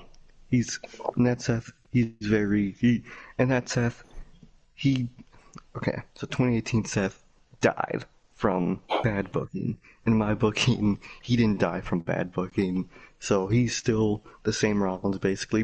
Probably lost a little steam over time, because, that's how the fans work, but he's still basically the same Monday Night Rollins he was earlier. Well, not earlier in the year, but technically last year. 2018, man. So they start building the feud. Seth, even though he's a face, he's the type of guy to joke around that how Mania ain't the greatest place for Shinsuke. Shinsuke, of course, doesn't talk much. He's more of a man of action. We all know that. So he's kind of just like, not intimidating, but just, very body languagey with Seth, trying to like show off, his skill, his charisma, and just his confidence, man. Shinsuke is someone who can, even at his darkest moments, can have confidence, man, and show it easily. So that's how they build up that feud, man. And it gets to Mania, man. And at WrestleMania 35, Shinsuke Nakamura wins the Universal title against Seth Rollins, man, on Raw. He wins the Universal title. Great celebration, great moment. He finally gets a Mania win, bro. And after that, man, who knows what could happen, man. That part could be left to history, whether he would face Black at... I would say he'd probably lose it around SummerSlam time. This reign of the Universal title doesn't need to be too long. But, yeah, man, he could either face and lose it at SummerSlam to, like, a Aleister Black or a Samoa Joe or just, fucking, up and coming from NXT, man. Something like that, man. But that is how I would have booked Shinsuke Nakamura's WWE main roster call-up, bro. Boom. Yeah, that's I like it. it. I like it. Very different. Thank you. Alright. Here we go. Okay, so Nakamura obviously got called up at the SmackDown after WrestleMania 33. So, I'm gonna make it a little different, man. Mm-hmm. He is going to get called up at WrestleMania. Now, if you guys do not know what the original plans were, the original plans seen Daniel Bryan calling up Shinsuke Nakamura to face The Miz for the Intercontinental Championship, but instead they went with the Cena and Nikki Bella versus The Miz and Maurice. So, obviously, 2016 building to 2017's WrestleMania 33, obviously, Daniel and Miz had a lot brewing between them. A lot. So, obviously, Daniel Bryan can't do it. So, Daniel Bryan offers The Miz, not an ultimatum, but a challenge. Since you say you're so good, why don't you defend against somebody of my choosing? So eventually, it takes some getting around to, but The Miz eventually agrees to it. And at WrestleMania 33, The Miz comes down and makes his entrance, and Daniel Bryan comes out and makes his entrance, and he announces that The Miz's opponent is Shinsuke Nakamura. Now, Nakamura was on fire at this time, obviously, and coming right off NXT, and he is going to defeat Miz for the Intercontinental Championship. Now, in my booking, The Miz does not go to Raw, like in real life. So the United States Championship stays on Raw, and the Intercontinental Championship stays on SmackDown Live. And Shinsuke will begin his feud with The Miz through the early half of the summer. Now, this half is going to get The Miz's, it's going to get people more familiar with Nakamura's infectious charisma. His very flamboyant charisma, his just great charisma. And obviously The Miz can put on a good match, but matches with The Miz, you're not really going to get over Nakamura's wrestling ability too much. You can get his moveset over, but which I'm sure you can, without a question, but you won't. The Miz isn't the best in the ring, but we're going to use this feud kind of more so to get The Miz's just kind of have the Miz help Nakamura get used to, I guess, the WWE style of like just the not really promos, because Nakamura can't really do promos. He has to be a man of little words, kind of how similar to how Shinsuke booked it, but he's got to be a man of few words, and he's also got to have he's got to just show his just natural charisma. It's just great.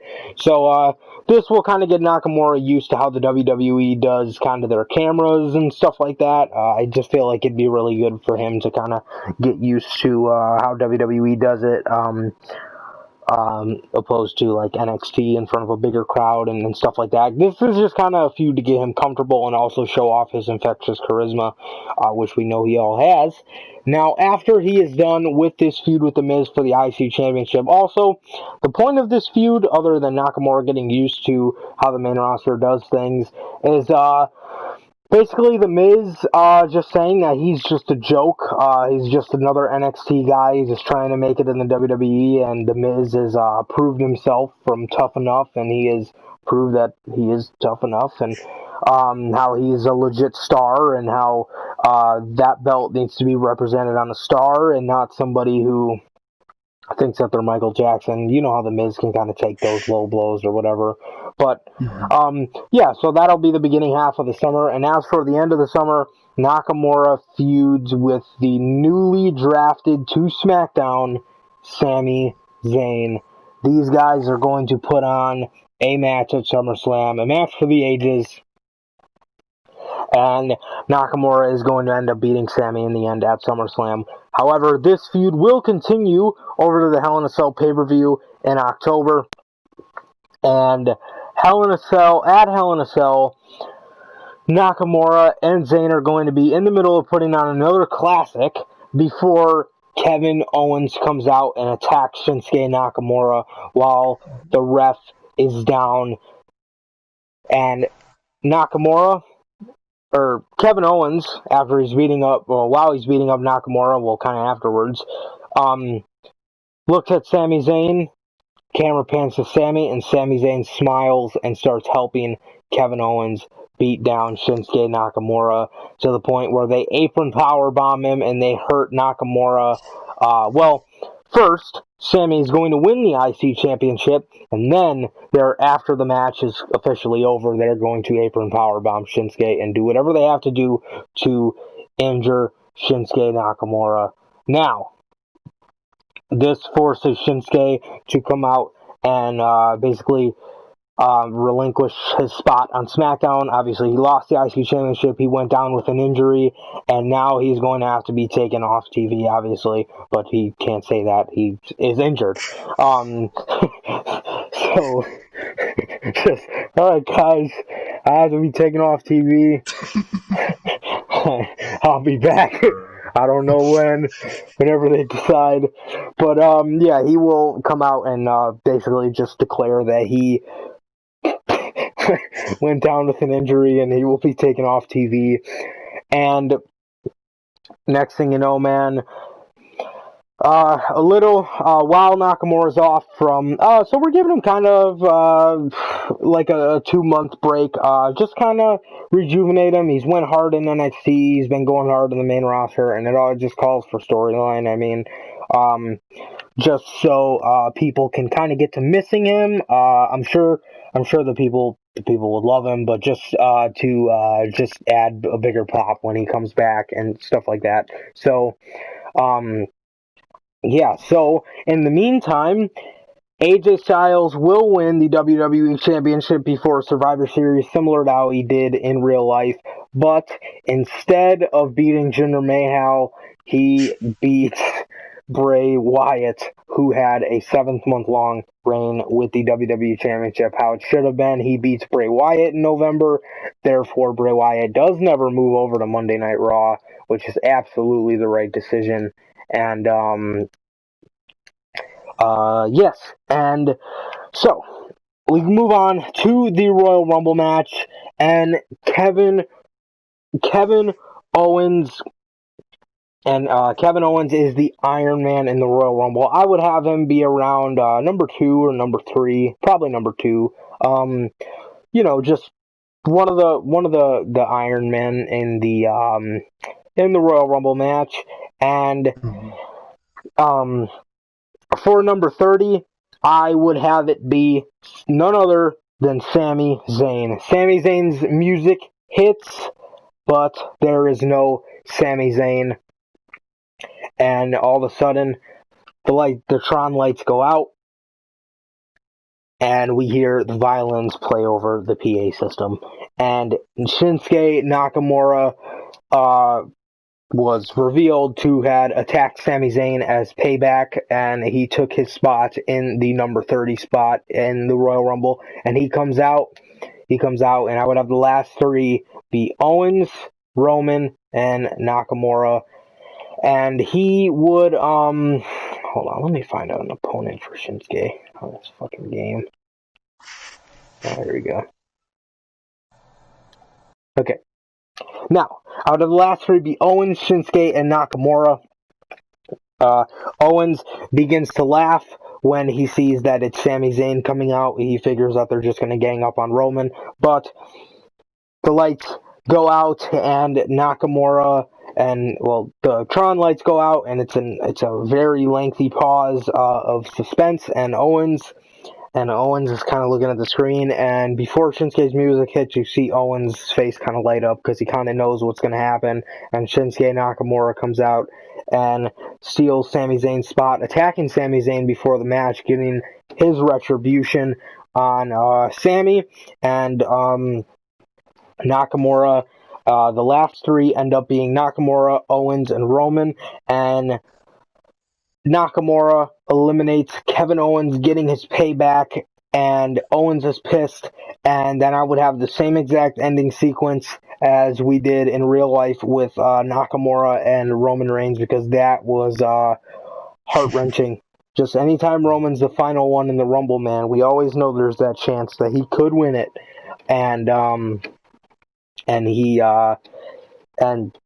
so Nakamura dumps Kevin Owens over to get his payback, and the sequence of Roman, he throws Roman over, and Nakamura does win the Royal Rumble, but he does not announce right after the match who he's going to challenge like they did in real life. He's not going to announce it. Okay, so Nakamura, I would actually have Nakamura in a skybox in Monday Night Raw while Lesnar's there, kind of teasing it, maybe even make an appearance down to NXT, whatever. And AJ Styles, fast forward to the Elimination Chamber, AJ Styles successfully defends his Intercontinental Championship in an Elimination Chamber match, and he is now now going to be confirmed for defending the WWE Championship at Wrestlemania. And yes, AJ Styles does win and retain the championship. As the cage raises up, Nakamura comes out in a very lengthy entrance, kind of just letting AJ bask in his glory, no pun intended, and he is going to stare down AJ Styles. I just feel like that would look really cool with like the beaten, battered AJ and Nakamura standing there, and they point at the WrestleMania sign, having that moment where they point at the sign, and AJ and Nakamura would then be built up very seriously, and not with jokes and about dream matches. And I hated how they kept mentioning that, and then they would be like, Nakamura, how do you feel going into your dream match? It's not necessarily a dream match. It already happened. It's a good match. It's not necessarily a dream match. It doesn't really make any sense. But whatever. It's going to be built seriously. I would have Nakamura throw in little subtle jabs saying that he's already beat AJ on a big stage once, and there is nothing stopping him from doing it again. And all of this would kind of be firing AJ up, just like it did in real life, man. And Nakamura and AJ would go on to fight at WrestleMania and put on an absolutely incredible match, bro, just like they should have. And but it was sabotaged, as many of us believe. So, Nakamura, so one of the sequences I have is AJ has got Nakamura up in the Styles Clash. Nakamura extends his hands down, reaches, grabs the ground, and crawls under AJ's legs, thus tripping him, hitting him with the Kinshasa from the back, and then getting right up and doing one from the front. And I feel like that would be like a super climactic mark out ending. I don't know. But, yes. So Nakamura would get the crowning moment at WrestleMania, finally becoming the WWE Champion 1 year after debuting. And the SmackDown afterwards, AJ Styles would finally turn heel. Now, the reason we're not doing this at WrestleMania, I understand why they did it for Nakamura. It was kind of something to trick the fans, I feel, because it's kind of, so how I took it was like, okay, Nakamura's here. He loses the match, but we'll turn him heel to make the fans believe that now we're going to do something with him. Because if AJ would have just walked away and they shook hands, it would have been like, what the fuck? You know what I mean? So I kind of feel like they did that to trick the fans into believing that now they were going to do something with Nakamura because they believe in him as a heel. But no. But yes, but now that Nakamura is getting that feel-good moment, we cannot interrupt that with an AJ heel turn. I just feel like it's not the place for that, considering AJ's already been a heel. I could understand if it's like a super baby face, like having Daniel Bryan turn heel at WrestleMania in like 2014 type thing. You know what I mean? But since AJ's already been a heel, and it's not so much a shocking because we've already seen his dark side, we're just going to have him kind of turn heel the night after, just because that's always kind of the spot for those mark out heel turns and stuff. But yeah, you usually save the super baby faces turning heel at WrestleMania. But since it's already AJ and we've already seen his like dark side, we are going to leave this for the night after or SmackDown after, which is completely fine. And these two feud through the summer. Now, what's going to happen from here, man? I'll tell you what. He's going to get done with AJ Styles, and a certain somebody came back at WrestleMania 34, Daniel Bryan. Daniel Bryan challenged Shinsuke Nakamura at SummerSlam for the WWE Championship. This is the sole reason why Nakamura came to this fucking company, and they never gave it to him. I don't know if they gave it to him on SmackDown. I don't feel like I pay attention that much. I couldn't tell you. But, yes. But that is what I would have going on from there. And for WrestleMania 35, I'd probably do him versus Aleister Black. I feel like that was, I think it was in yours too, but I know for sure it was in my top 10 people in NXT that never crossed paths. I'd love to see these guys cross paths anywhere, really. That's probably what I'd do. But as for Nakamura's championship reign after WrestleMania 34, he's got to deal with the heel AJ Styles. But then after that, man, Daniel Bryan versus Shinsuke Nakamura for SummerSlam. And then after that, like I said, probably at the next Mania, I'd probably give him Aleister Black in some kind of Intercontinental Championship match or something like that. But yeah, man, that's how I'd book it. That's what I got, bro. Oh man, that's great. So now, question time, bro. One of the questions that I was gonna ask you, since considering we both kind of brought him up at the same time, Nakamura was in the era of it being very weird for people to only stay in NXT for 1 year. Do you think people should only stay in NXT for a year, or do you think people should stay, or do you think people should have to stay for a lot longer than that? I think it really just depends on the person mainly. Some people are more main roster type guys, or some people just can have more opportunities. But I'd actually say most people should stay at least 2 or 3 years, man. Just because most of these guys in NXT are very young. Most of them have very much to do in NXT, haven't done much yet. So I'd say usually it should be like you should probably spend 2 or 3 years in NXT, especially as a newer or just an indie guy. But sometimes it could benefit to go up, man. Definitely sometimes. Shinsuke, a case with him, man. Damn, I would I would like to see him in NXT more. Probably should have, but seeing as history went in 2018, man, or just 2017, man, I probably will made him go up too, man. So that's just in case of Shinsuke, man. But yeah, man. Just, I would say, I think it's best for 2 or 3 years, man. And it's not like you can't make it work. Look at the Undisputed, man. They've been doing this shit for 3 years. And there've been like a couple months, a couple takeovers where they've been kind of boring. But for the most part, they've never been irritating. They've never been annoying. They never been get off my TV status. Same with Shayna, man.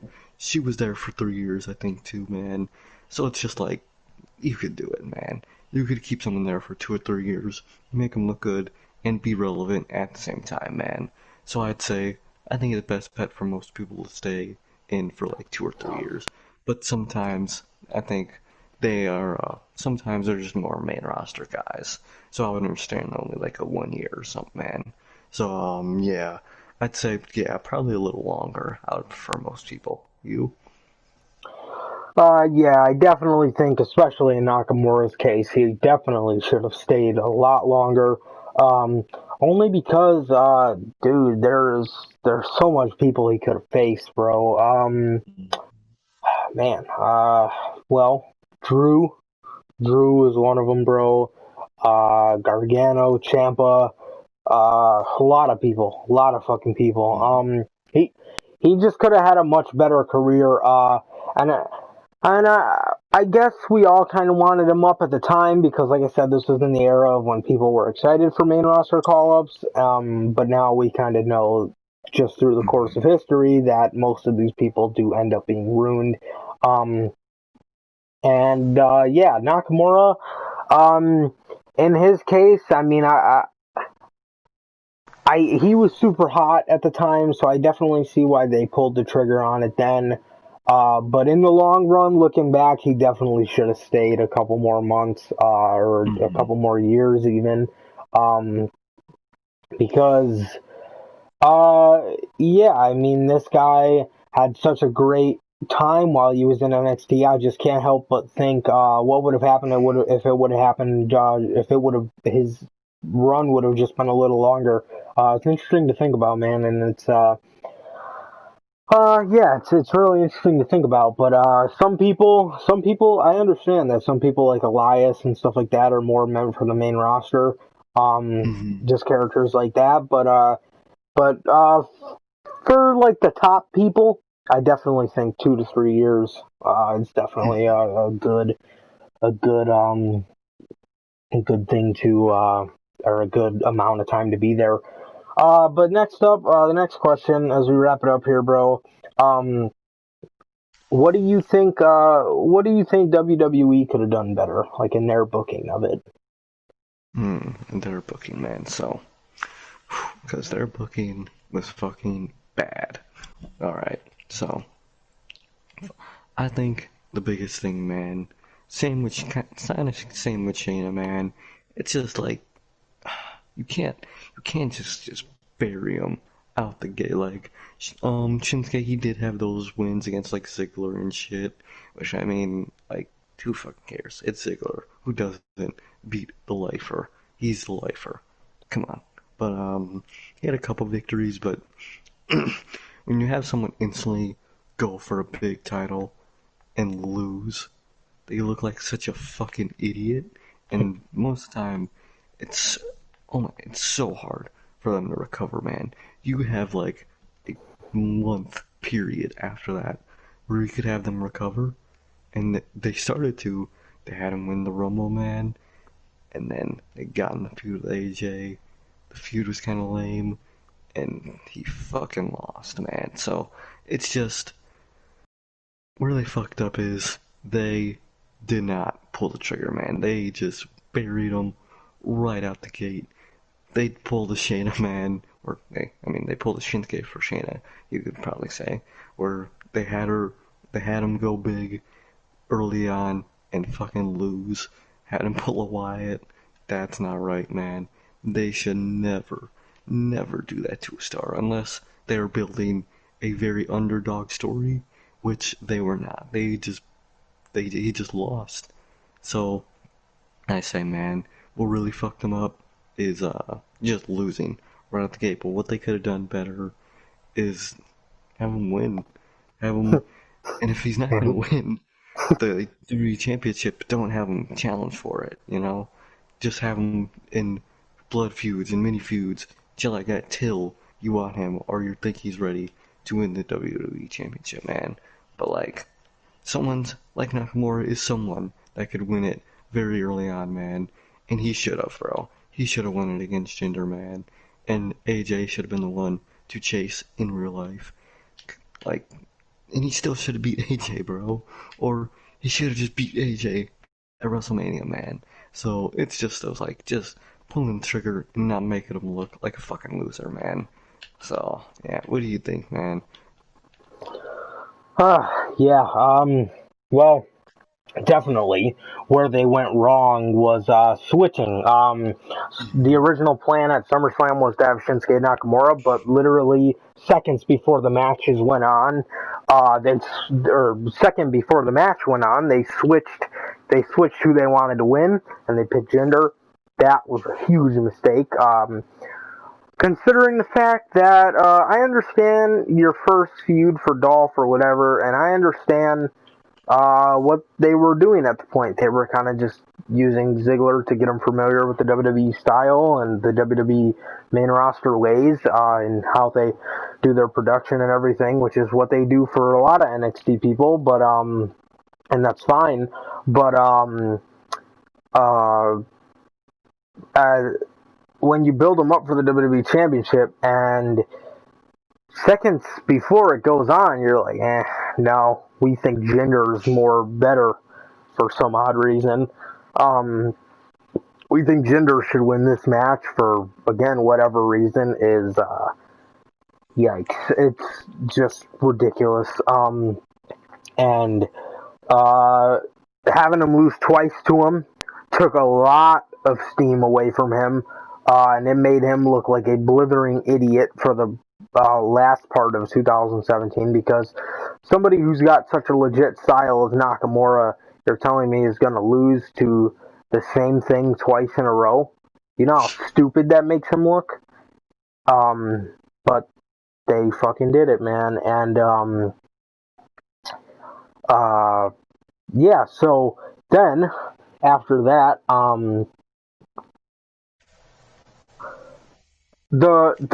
obviously the Mania thing. They started to give a fuck about him at the Royal Rumble, and come Mania, man, the perfect time to have him win. And for whatever reason, they went with AJ. I still don't know why. He was awful as a babyface, and they just kept him as a babyface.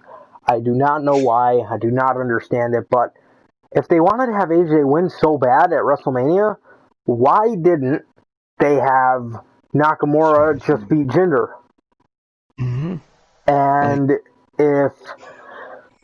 if they didn't want to have Nakamura beat Jinder, then have Nakamura win the championship at WrestleMania. It all comes down to them ultimately not giving a fuck. So if that's the case, Vince, why'd you want him on the main roster so bad? It doesn't make any sense. It really doesn't. What they could have done better, fucking stick to your guns. Same thing with Shayna. The original plans, more than likely, is the best choice. And they, obviously, Shayna with the Rumble and Mania and Money in the Bank, it's just a matter of them being stupid and changing the decision at the last time. And that's what they did with Nakamura, and that's where they messed up, man. But yeah, as for how I would fix him now, Oh. Wait, did we get to that question yet? You didn't ask it. But Oh, you okay. can talk now. Oh, wait. Hold on. Wait, what was the original question I asked you that we were just talking about? It's like how would we fix it, right? Or where Yeah, did what they went go wrong? wrong? Yeah, where did they go Oh, wrong? yeah, And shit. that's it. Where Mm-hmm. did they go wrong? SummerSlam 2017. There was absolutely no point in changing that. By then,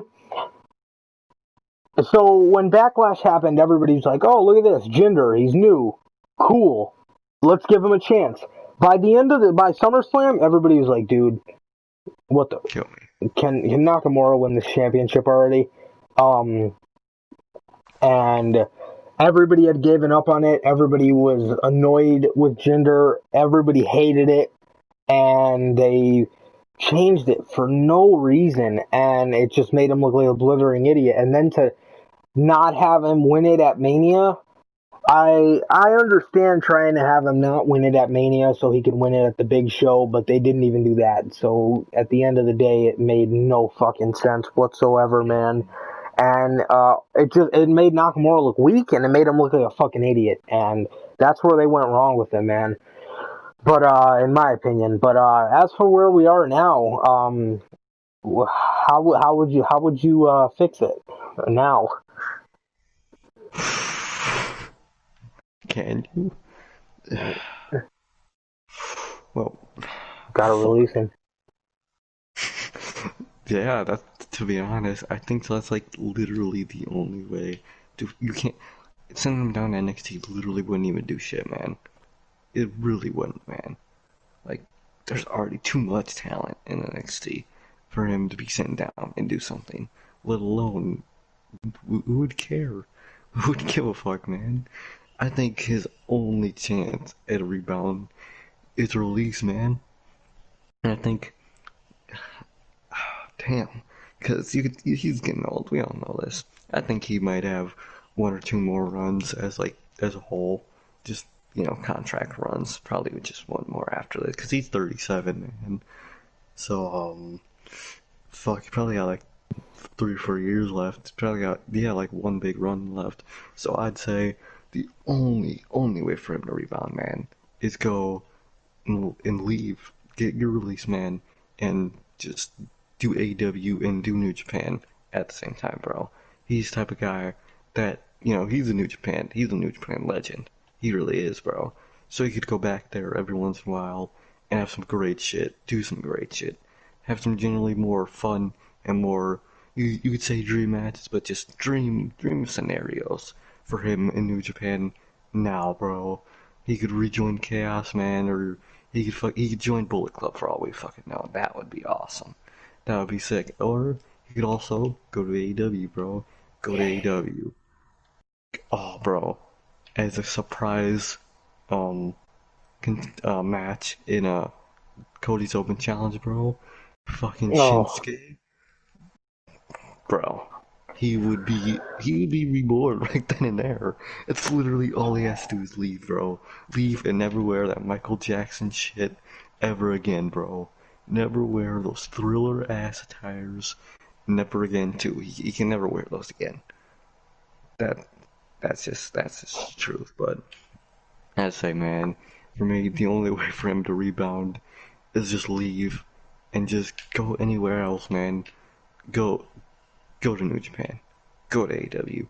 Fucking no one in history at this point for some reason probably go to fucking Impact for whatever fucking reason. Because who doesn't go to fucking Impact for some reason? But just leave and just go do something else, man. That's the only way for a rebound, man. For me at least, that's no. There's nothing left for him to do in this company. Mainly because he did nothing in the company. He failed every opportunity for a big accomplishment except the Royal Rumble. And that moment was killed when he lost at Mania, man. So nothing left for him to do in this company. Nothing anyone wanted to see, man. Besides maybe Daniel Bryan, but that would just be a good thing for Shinsuke to do, man. But like, other than that, only way to rejuvenate his career is leave, man. What do you think is the way? You gotta take him off TV. You gotta Mm-hmm. take him off TV for at least a year. Or at least like 9 months. Only because of the fact of like, I wonder. Nakamura is, he's a bit of a chubby guy. Well, yeah, he's kind of chubby. He's not ripped. I wonder if that's the reason they made him put on that fucking weird Power Rangers attire. I wonder. Probably. Because he's not fucking Tommaso Ciampa. He's not carrying Cross. So he's got a bit of a Yeah. gut. Not really, but he doesn't have no six pack or anything. But He I just has a wonder. natural body. Yeah, pretty much. So I wonder, man.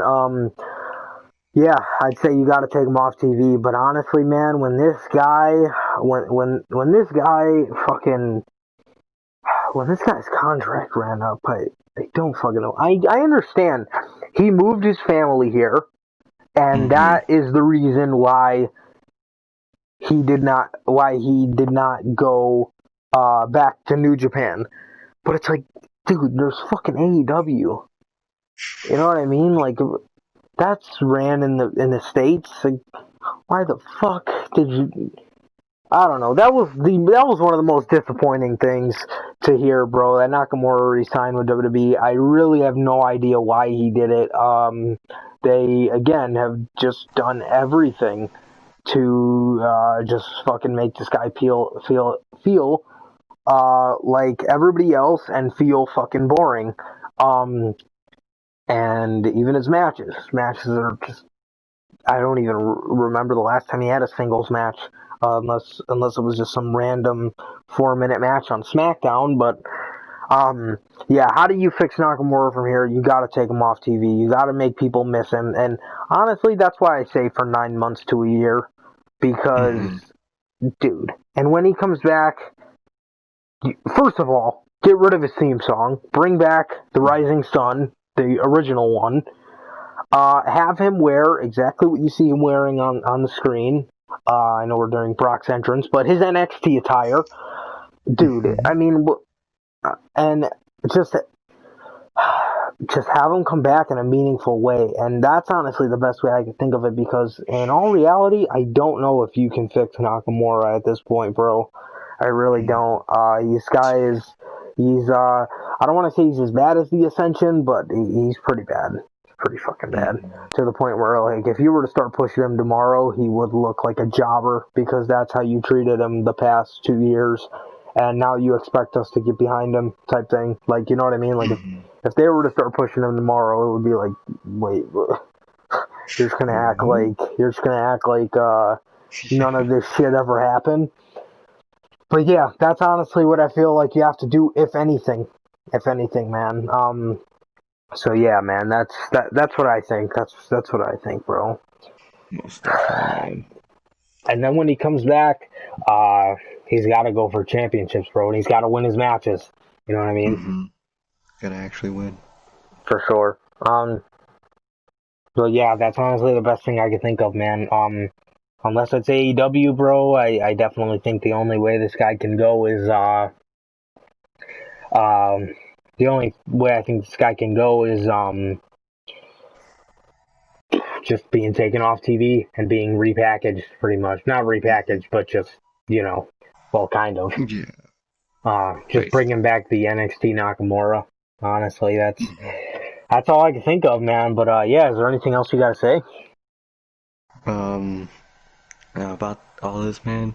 Just great fantasy booking from your end, man. Got some good ones from my end, man. Thank you, bro. Overall, Thank you. it was a great show, bro. For sure. Always is a pleasure. Yeah, for sure. I enjoyed yours. I enjoyed yours a lot, for sure, as well. Always, bro. Thank you. All right, man. Without further ado, I guess that is going to do it for part 1 of episode 12 of the Notorious Heels podcast, man. If this is your first time watching, again, thank you for watching. And just remember, we will be on here every Friday after SmackDown with the news. And the way it's looking, got a lot of news for this week, man. So be sure to stay tuned for that episode. It's going to be a good one. And yeah, again, Again, if you guys, wait, that's for the intro. Wait, okay, again, it has been Johnny Mayhem. And I, Sir K. And we are the Notorious Heels. This is the Notorious Heels podcast, and be sure to tune in Friday for part 2 of episode 12. And yeah, man, that is going to do it for this episode. Please like, comment, subscribe, and we'll see you guys on Friday with the news. Peace.